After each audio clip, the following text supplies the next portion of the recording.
কোরবানি মাংস 3 ভাগ করার নিয়ম ইসলামে আছে কিনা? 3 ভাগ করা অবশ্যই আছে। কোরআনে কারিমে আল্লাহ তাআলা বলেছেন ফাকুলু মিনহা ওয়া আত'ইমু আল কানিআ ওয়াল মু'তার। অন্য আয়াতে বলেছেন ফাকুলু মিনহু ওয়া আত'ইমুল বাঈসাল ফাকির। কোরবানির পশুর গোশত তোমরা নিজেরা খাও এবং অন্যকে দাও। অন্যকে দাও এখানে আল্লাহ তাআলা 2 ভাগ করেছেন। কিছু আছে তারা সচ্ছল, আত্মীয়-স্বজন অভাবী না, আত্মীয়-স্বজন প্রতিবেশী এদেরকে আপনি দিলেন উপহার উপঢৌকন হিসাবে, আবার যারা দোস্ত গরিব অভাবী তাদেরকে দিলেন। তাহলে 3 ভাগ করার জন্য নির্দেশনা দেওয়া হয়েছে। এটাকে মুস্তাহাব বলেছেন উলামায়ে কেরাম, এটা ফরজ বা ওয়াজিব না। কেউ যদি 2 ভাগ করে, 1 ভাগ খাইলো আর 1 ভাগ দান করে দিল, অথবা কেউ বেশি ভাগ রেখে দিল, অল্প সংখ্যক দান করলো, অথবা বেশিরভাগই দান করলো, সামান্য রেখে দিল, এর সবগুলোই জায়েজ আছে। কারণ এই 3 ভাগ করাটা ফরজও না, ওয়াজিবও না।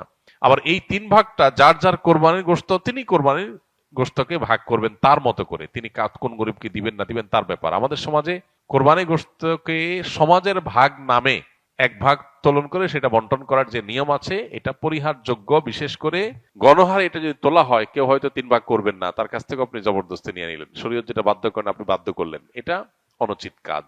হ্যাঁ, যদি কেউ এরকম উদ্যোগ নেয় যে স্বেচ্ছায় যারা ইচ্ছা তারা দিতে পারেন, আমরা গরিবদের কাছে সুষম বন্টন করে দিব, এটা প্রশংসনীয়। এরকম হতে পারে, স্বেচ্ছায় দেওয়ার ব্যবস্থা থাকলে সেটা ঠিক আছে। কিন্তু বাধ্যতামূলকভাবে সামাজিকভাবে সমাজের ভাগ বলে উঠাই নিয়ে আসা, কেউ নিজের অনিচ্ছা সত্ত্বেও যদি দিতে বাধ্য হয় তাহলে সেটা নাজায়েজ হবে। কারণ নবী সাল্লাল্লাহু আলাইহি ওয়াসাল্লাম বলেছেন লা ইয়াহিল্লু মালু মুসলিমিন ইল্লা বিতিবি নাফসি, কোন মুসলমানের সম্পদ তার মনের সন্তুষ্টি ছাড়া সেটা গ্রহণ করা বা সেটা দখল করা এটা জায়েজ নয়, ভোগ করা জায়েজ না। বিধায় কোরবানির গোশত যিনি কোরবানি দিয়েছেন তাকে আল্লাহ তাআলা দিয়েছেন, এটা তার।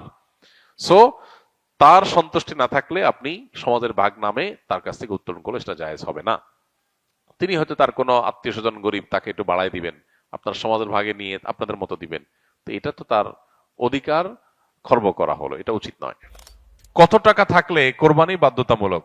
কোরবানি আসলে অনেক ইমামদের মতে ওয়াজিব, সেটা বাধ্যতামূলকই বলা যায়। আবার অনেক ইমামদের মতে কোরবানি করা সুন্নাত। হানাফি মাযহাব অনুযায়ী কোরবানি করা ওয়াজিব। কাদের উপর ওয়াজিব? যাদের কাছে যাকাত ফরজ হওয়ার মতো সম্পদ আছে, সেটা 1 বছর যদি নাও হয়, সম্পদের বয়স যদি 1 বছর নাও হয়, যাকাত দেওয়ার জন্য 1 বছর বয়স হইতে হয় সম্পদের বয়স, কিন্তু কোরবানির জন্য 1 বছর বয়স হওয়া লাগে না। এটা হলো যাকাত এবং কোরবানির মধ্যে পার্থক্য। মূল সম্পদের পরিমাণ সমান। যাকাতের জন্য যে পরিমাণ সম্পদ লাগে, কোরবানি করতেও সে পরিমাণ সম্পদ লাগে। এখন 83 বা 85 গ্রাম, বা আমরা রূপায় ভরিতে বললে 52.5 ভরি রূপার মালিক অথবা রূপা কেনার মতো টাকা কারো কাছে থাকলে তারপরে হজ, তারপরে কোরবানি আবশ্যক বা ওয়াজিব। তো এইটার বাজার মূল্য এখন হিসেব করলে 80-85 হাজার টাকা প্লাস মাইনাস হয়, খুব বেশি না। এই টাকা যদি কারোর কাছে থাকে ঋণ মুক্ত, তাহলে সেক্ষেত্রে তারপরে কোরবানি আবশ্যক, তারপরে কোরবানি বর্তাবে। কোন কোন ব্যক্তির উপরে হজ ফরজ এবং বদলি হজের সঠিক নিয়ম জানতে চাই। যে ব্যক্তি হজের মৌসুমে যখন হজের টাকা জমা দেওয়া হয়, নিবন্ধন করা হয়, হজ করার সুযোগ তৈরি হয়, তখন হজ করার মতো টাকা যার কাছে থাকে হজ করে আসবে এবং এই সময়টাতে তার পরিবারের ভরণ পোষণ দেওয়ার ব্যবস্থা করতে পারবে, এই পরিমাণ টাকা যার কাছে থাকে তারপর হজ ফরজ।